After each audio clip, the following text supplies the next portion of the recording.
Welcome to We Got Goals, a podcast from asweatlife.com on which we talk to high achievers about their goals. I'm Kristen Guile, and with me today is a familiar face if you've been on the Peloton bike at all, and if you are coming on the tread, you will soon see her face on your screen. This is Jess King from Peloton. How's it going, Jess?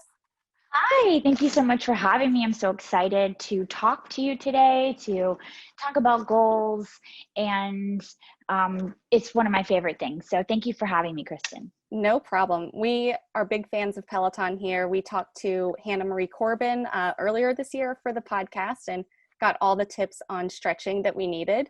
But I'm excited to hear your journey because I know that you are new to the tread and you did a lot of training to get there. And we're so interested to hear sort of how that all came to be. But first, I want to hear a little bit about your background and how you grew up, whether fitness was a part of your life, and how you found your way to Peloton.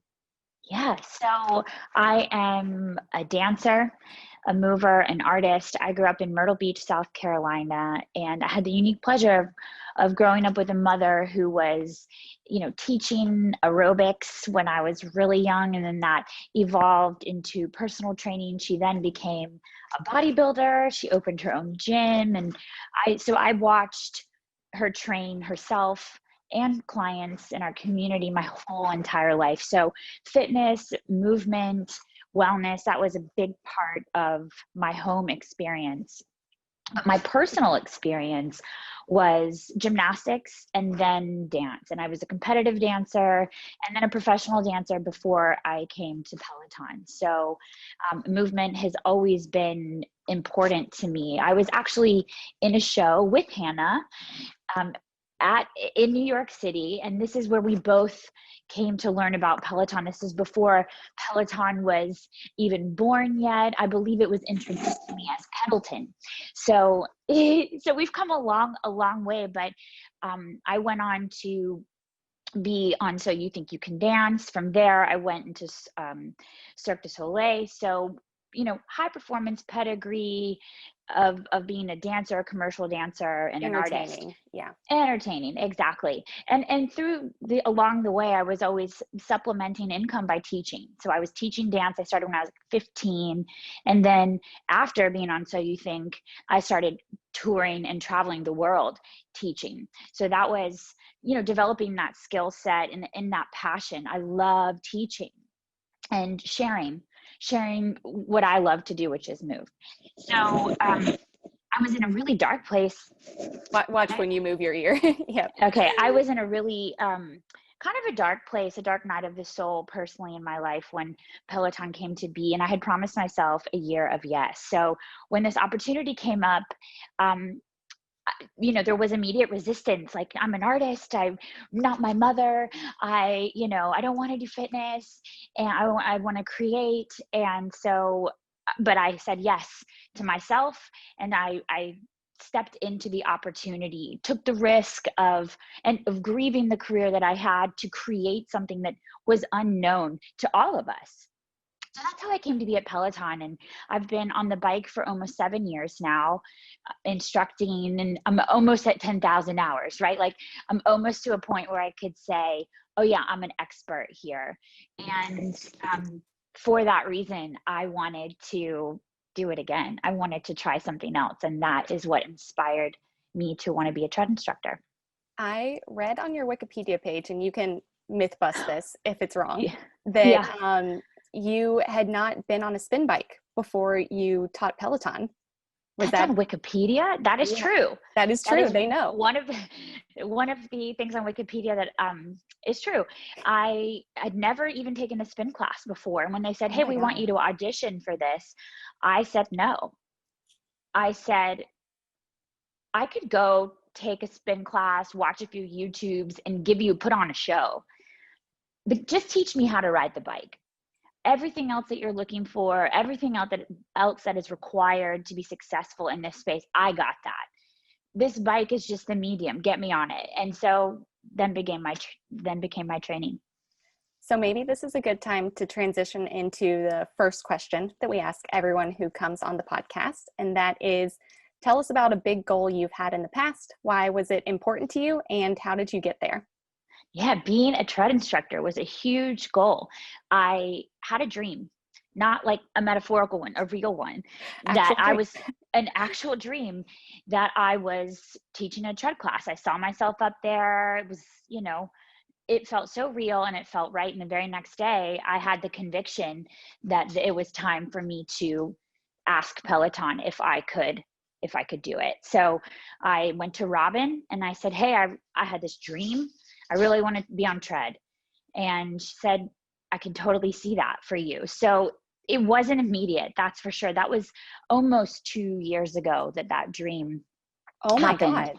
Yeah, it's not, so what I'm not interested in is getting injured.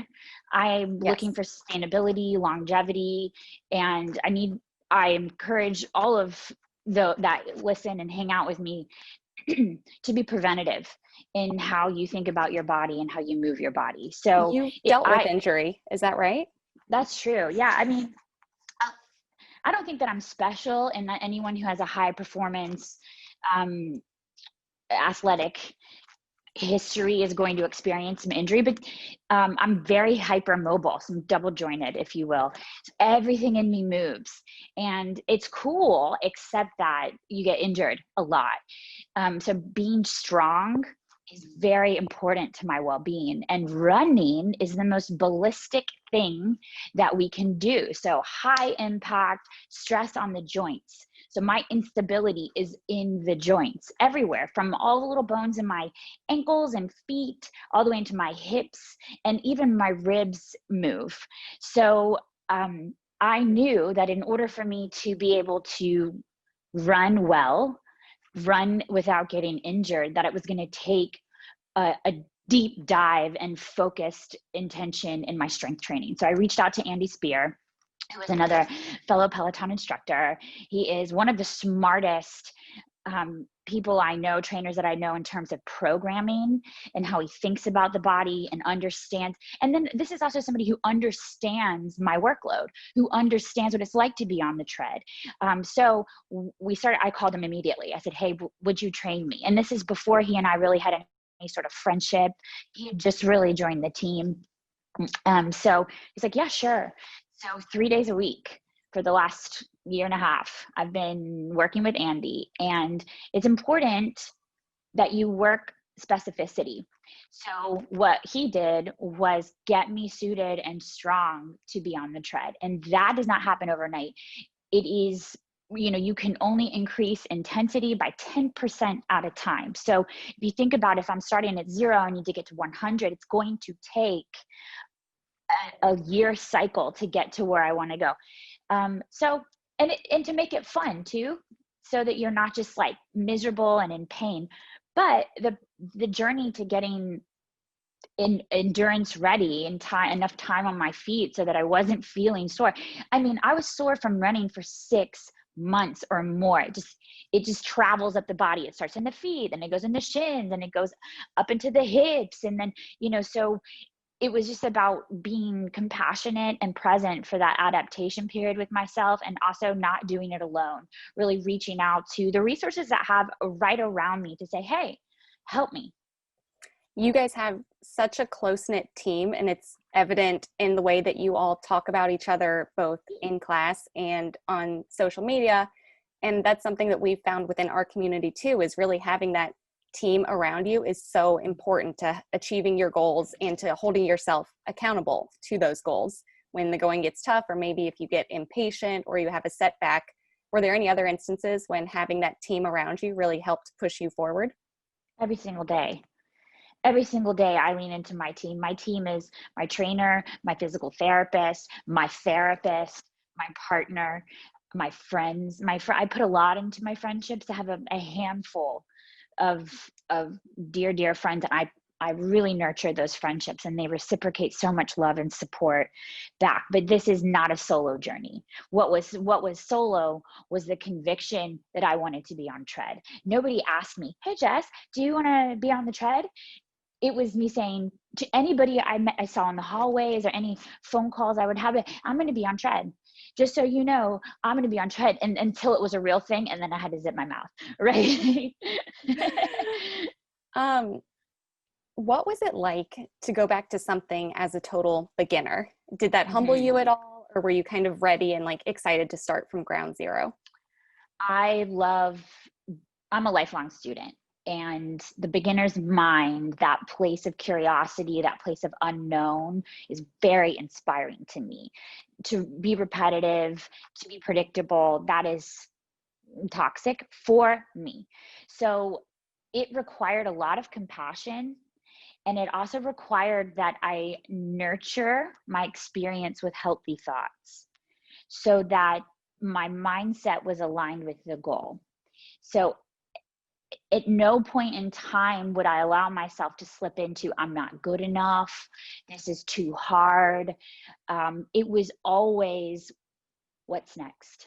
What can I work on next? And I would also have to give a huge shout out to Rebecca Kennedy, who's part of my team, who trained me specifically for tread, for the Peloton tread, to be an instructor. Mm-hmm. And that was, you know, she comes with so much wisdom. So it was like, here's 100 things you can work on. I'm like, whoa, give me one. Give me one thing, and the next time I get up there, it'll be done. And then the next, give me another thing, and then boom, it'll be done. So I'm not someone who, I think where I slip into dangerous territory for myself is when I'm like, okay, I'm going to do that thing, and I set out to do it, and then I don't. And then you get into failing yourself, which immediately requires forgiveness, compassion, and shifting that mindset to say, I'm not going to live here.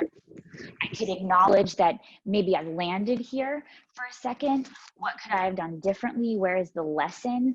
But to make it personal, and a personal attack on myself, on my spirit, on my body, that's where the hard line is for me. Plus, fun is such a value of mine. I am not interested if it's not fun. The number one thing that I wanted my life to be like, when, you know, they say, what do you want to be when you grow up? I'm like, I just need to have fun.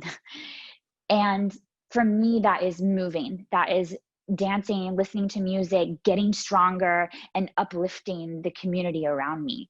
So that's what running is for me. I thought, wow, if I could be a beginner and make myself vulnerable to this community, to Peloton, to anyone who's paying attention, you know, I seek to be inspiring, and aspirational, but from a place of personal practice, not from like, this is what I think you should do, because that ultimately doesn't work, and that doesn't fulfill me either. So it was like, I'm going to do this selfishly for my own personal growth, because look, I'm 35, just put it out there, right? Let's just be It's 35. on Wikipedia anyway, so Oh, it is?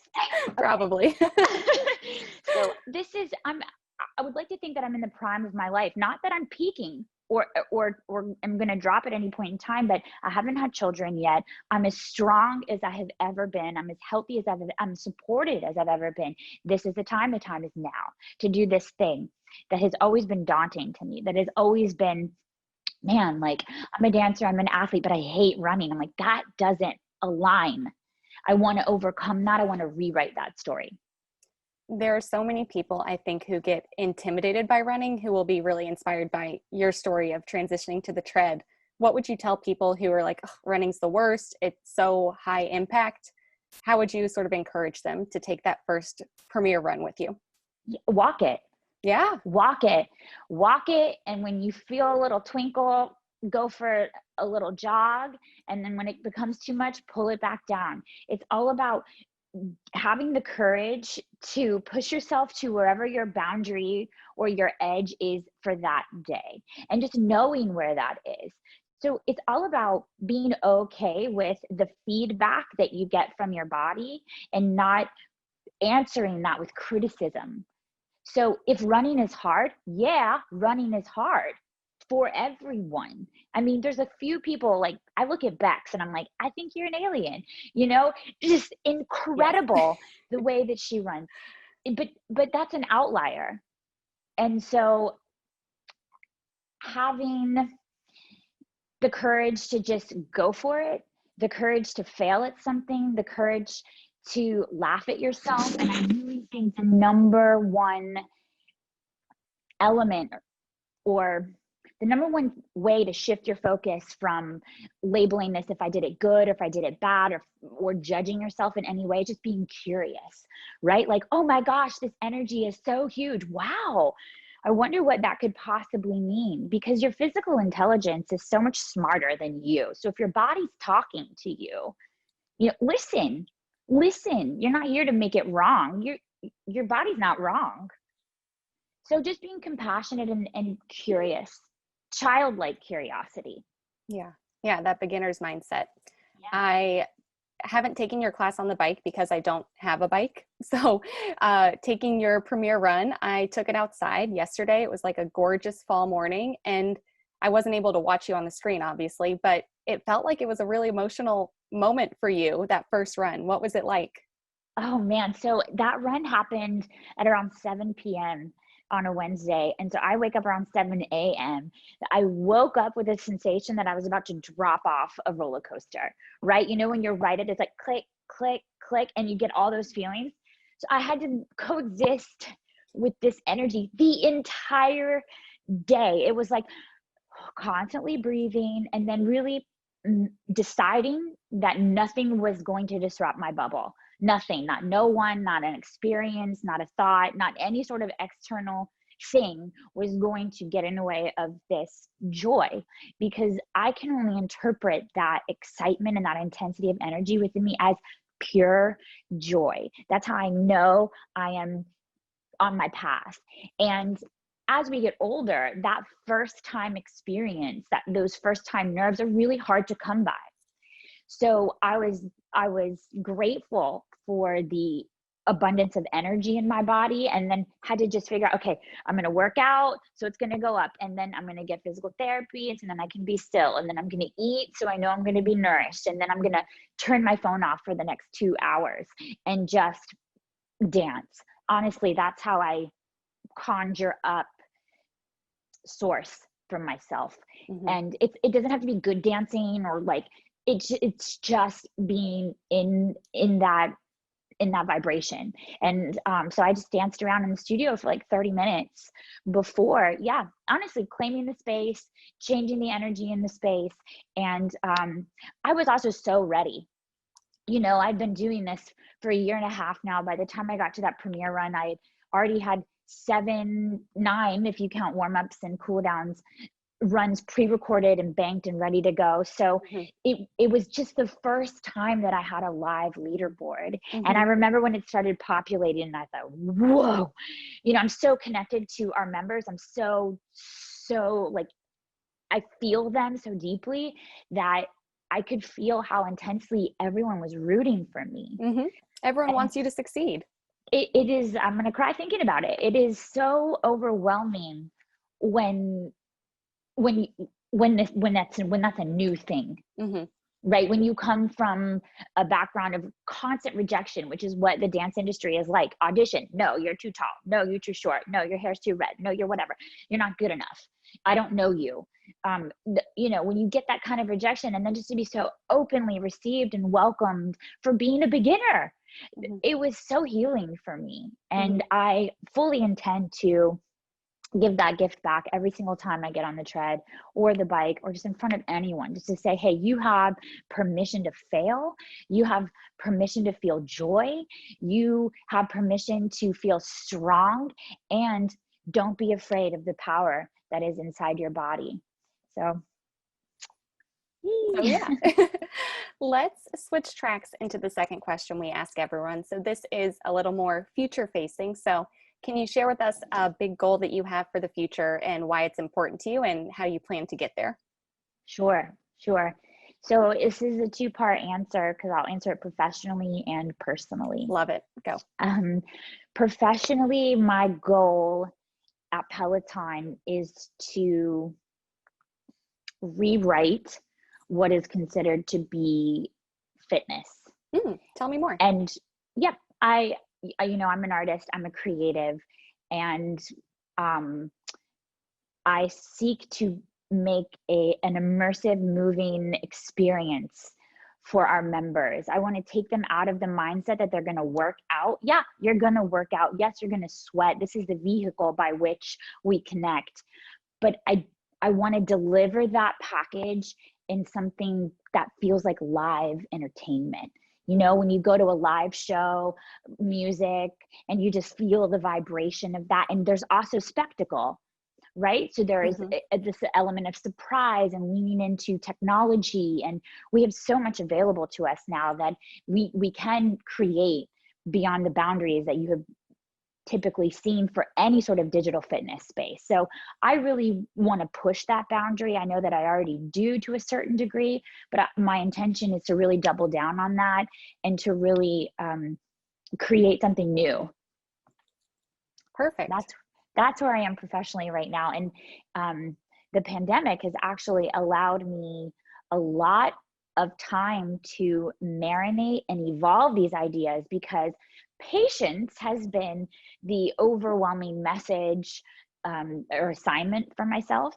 So when I'm sitting with this idea, because it's usually I create and then express, so it's like in out, but because it's like just this in and just this kind of, you know, marinating in the idea evolves and it grows and it becomes more complex and layered, and the narrative extends, and the arc becomes, you know, even more emotional, if you will, and relatable. So there's been a huge gift in the ability to dive in to my creativity and sit in my creativity. Yeah. So that's been really interesting. Personally, I just got engaged. I saw that. Congratulations. Thank So exciting. you. It is exciting. It's nothing new for Sophia and I. We've been together for almost 6 years, and we've always known that this was something we were going to do. She is a musician and a singer, and usually she's traveling on tour. She's in a show somewhere else. And because we've just been like, oh, hey, it's you. I'm like, we should probably just take the steps now to do that since we have the time.